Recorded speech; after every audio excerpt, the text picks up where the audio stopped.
محمد اقبال شمس 12 سال کا کاشف بہت شریر لڑکا تھا، شرارت پر وہ اکثر والدین اور دادی سے ڈانٹ کھاتا۔ اس کی بہن علیزے اس سے 1 سال بڑی تھی۔ کاشف کی پھوپھی دوسرے شہر سے اپنے بچوں شان اور فائزہ کے ساتھ ان کے گھر آئی ہوئی تھی۔ وہ دونوں بہن بھائی کاشف اور علیزے کے ہم عمر تھے۔ ایک دن بچوں نے دادی سے کہانی سنانے کی فرمائش کی تو وہ راضی ہو گئیں۔ شان بولا، نانی کوئی بھوت کی کہانی مت سنائیے گا، مجھے بڑا خوف آتا ہے۔ بھوتوں کی کہانیوں سے یہ سننا تھا کہ کاشف کے کان کھڑے ہو گئے۔ ایک شرارتی مسکراہٹ اس کے لبوں پر اور آنکھوں میں چمک سی آ گئی۔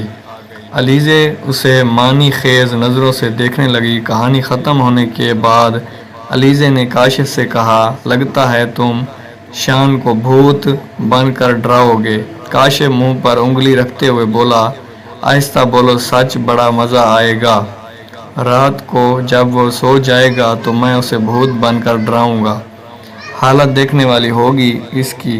رات ہو چکی تھی۔ کاشف اور شان الگ کمرے میں سو رہے تھے۔ شان کے سونے کے بعد کاشف اٹھا اور چپکے سے باہر جا کر اس نے بھوت کا گیٹ اپ اختیار کیا۔ اب اس کے قدم اپنے کمرے کی طرف بڑھنے لگے جہاں شان سو رہا تھا۔ کمرے میں مدھم روشنی تھی۔ کاشف آہستہ آہستہ قدم بڑھاتا ہوا شان کی طرف بڑھ رہا تھا۔ اس نے دیکھا کہ شان چادر اوڑھے بے خبر سو رہا ہے۔ اس سے پہلے کہ چادر ہٹا کر شان کو ڈراتا، اچانک کسی نے اس کے کندھے پر ہاتھ رکھا۔ کاشف نے جو گھوم کر دیکھا تو اس کی روح فنا ہو گئی۔ علیزے اور فائزہ دادی جان کے کمرے میں تھیں۔ علیزے جاگ رہی تھی۔ اسے معلوم تھا کہ کاشف شان کو بھوت بن کر ڈرائے گا۔ ابھی تھوڑی ہی دیر ہوئی تھی کہ اچانک علیزے کو کاشف کی چیخ سنائی دی۔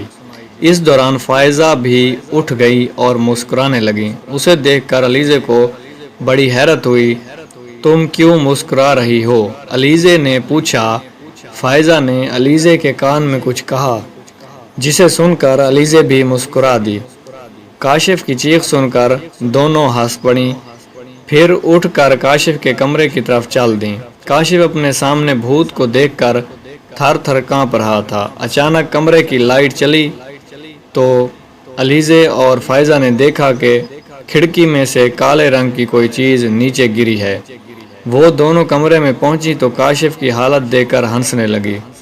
انہیں ہنستا دیکھ کر کاشف بولا، یہاں میری جان پر بنی ہے اور تم ہنس رہی ہو۔ فائزہ قریب آئی اور بولی، ارے وہ بھوت نہیں تھا، شان تھا۔ کیا شان؟ وہ حیرت سے بولا۔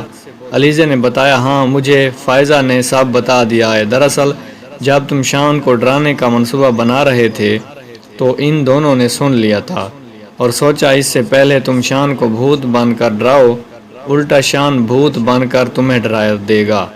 لیکن شان تو سو رہا ہے۔ اس نے حیرت سے کہا، ارے نہیں، یہ تو تکیے اس طریقے سے رکھے ہوئے ہیں جسے کوئی سو رہا ہو۔